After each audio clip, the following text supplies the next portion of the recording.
Class 12th Mathematics Chapter 1 Relation and Function Exercise 1.1 Question number 11. So that the relation R in the set A of points in a plane given by R equals to P comma Q such that distance of the point P from the origin is same as the distance of the point Q from the origin is an equivalence relation. Further, so that the set of all points related to point P which is not equal to 0, 0 is the circle passing through P with the origin as the center. तो बच्चों इस question में जो है हमारे पास एक मतलब कि जो ओरिजिन होता है, सपोज दैट कि आपका एक कार्टेशियन प्लेन है इस तरीके से, तो इस कार्टेशियन प्लेन पर ये आपको ओरिजिन कहलाता है। इस ओरिजिन से उन पॉइंट्स के बीच का आपस का रिलेशन है जो कि इससे बराबर बराबर दूरी पर है। सपोज कर लीजिए कि पी आर ये दो पॉइंट है, right.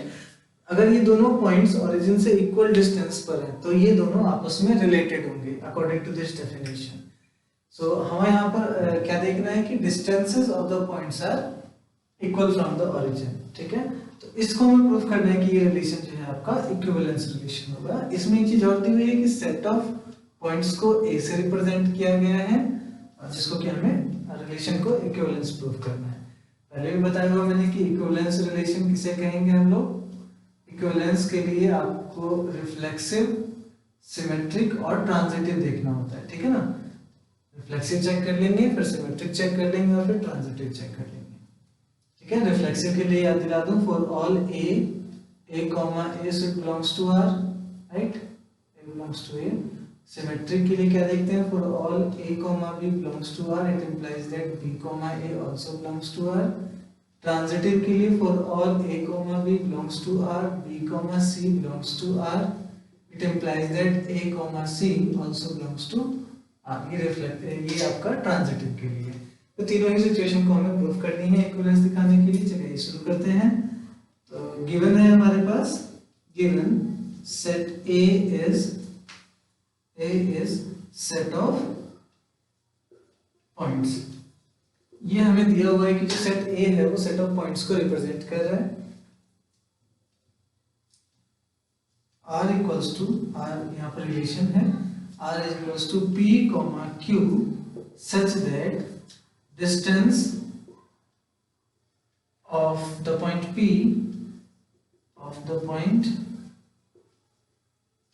P from the origin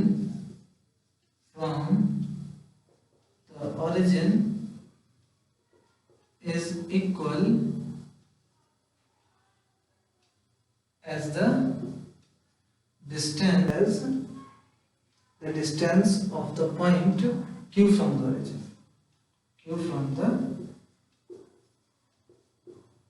origin, right. ये डिस्टेंसेस हमारे इक्वल होंगे, ठीक है ना। तो उसको हम क्या कहेंगे, रिलेशन में है। देखिए जरा रिलेशन थोड़ा लेंथी लग रहा है लेकिन ये है सिंपल। वो सभी पॉइंट्स जो ओरिजिन से इक्वल डिस्टेंसेस पर होंगे उनका पेयर जो होगा, ऑर्डर्ड पेयर जो होगा, वो आपस में रिलेटेड होगा। चलिए तो देखते हैं कि फर्स्ट स्टार्ट करते हैं। For all P belongs to A, suppose कर लीजिए कि कोई भी पॉइंट ले लिया हमने सेट A से। A का मतलब क्या है यहाँ पर, set of points. It implies that P comma P belongs to R, R में बिलोंग करेगा ना, क्यों, since distance of point P is equal to itself from origin, right. वो खुद ही के इक्वल होगा, इसीलिए आपका ये P कॉमा P R में बिलोंग करेगा। और इसका क्या मतलब हुआ कि R इज रिफ्लेक्सिव। जो आपका रिलेशन R आया है वो आपको रिफ्लेक्सिव रिलेशन मिल गया, ठीक है। अब अगली बात कर लेते हैं कि लेट P कॉमा Q। अब हमें देखिए दो पॉइंट्स मानने पड़ेंगे। सबसे पहले हम इनको सेट में मान लेते हैं जो कि बिलोंग करता है सेट A में, यानी कि सेट ऑफ पॉइंट्स में। इस सेट में देखिए कि अगर ये सेट A में बिलोंग कर रहा है और हमने ये लेट कर लिया and P comma Q belong कर रहा है रिलेशन R में भी, ठीक है ना, सेट में है और P कॉमा Q R में है। तो अगर ये r में हुआ तो इसका क्या मतलब हुआ, it implies that distances of point P and Q from origin are equal, right? It implies that, इसका क्या मतलब हुआ कि distances of point Q and P from origin are also equal, होगा ना, इसका रिवर्स भी होगा, वाइस वर्सा। तो इसका क्या मीनिंग हुआ, it implies that Q, P belong करेगा आपको R में, ठीक है। तो it implies that R is symmetric, reverse हो गया ना, तो सिमेट्रिक भी हो गया। चलिए थर्ड देख लेते हैं, let P Q S belong करता है सेट A में, ठीक है। यहाँ मैंने P Q R ऑर्डर में नहीं लिया क्योंकि यार एक रिलेशन है, दोनों सिंबल सेम हो जाएंगे इसीलिए, तो मैंने P Q S लिया। तो यहाँ पर मान लिया कि ये सेट में है एंड P, Q जो है वो R में है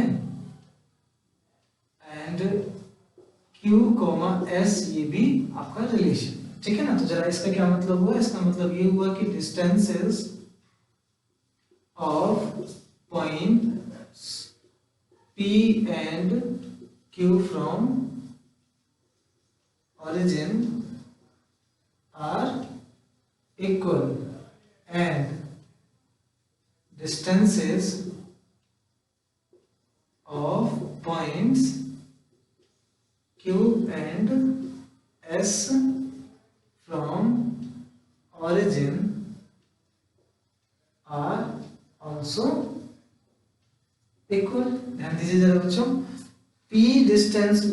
P पॉइंट का जो डिस्टेंस है ओरिजिन से वो इक्वल डिस्टेंस है Q पॉइंट के डिस्टेंस के ओरिजिन से, फिर जो Q है वो S के इक्वल है। यानी कि मान लीजिए कि अगर ये ओरिजिन है, यहाँ से P, Q और S ये 3 पॉइंट ले लिए, तीनों P का जो डिस्टेंस है वो Q के बराबर और Q का जो डिस्टेंस है वो S के बराबर है। तो इसका क्या मतलब होगा कि P का जो डिस्टेंस है वो S के बराबर हो जाएगा। तो it implies that distances of points P and S are equal from origin। इसका क्या मतलब हुआ कि P और S जो होगा वो आपका रिलेशन R में आ जाएगा और which implies that R is transitive, ठीक है। इसका क्या मतलब हुआ कि जो आपका रिलेशन R है वो ट्रांजिटिव रिलेशन हो गया और hence R is an equivalence relation। जो आपका R है वो आपका इक्विवेलेंस रिलेशन आ गया। लेकिन स्टिल हमें यहाँ पर इसके बाद भी कुछ चीजें प्रूव करने की further, so that the set of all points related two point P which is not equal to 0, 0 is the circle passing through P with the origin as the center, ठीक है ना। इसको भी देख लेते हैं। तो देखिए कि सेट ऑफ ऑल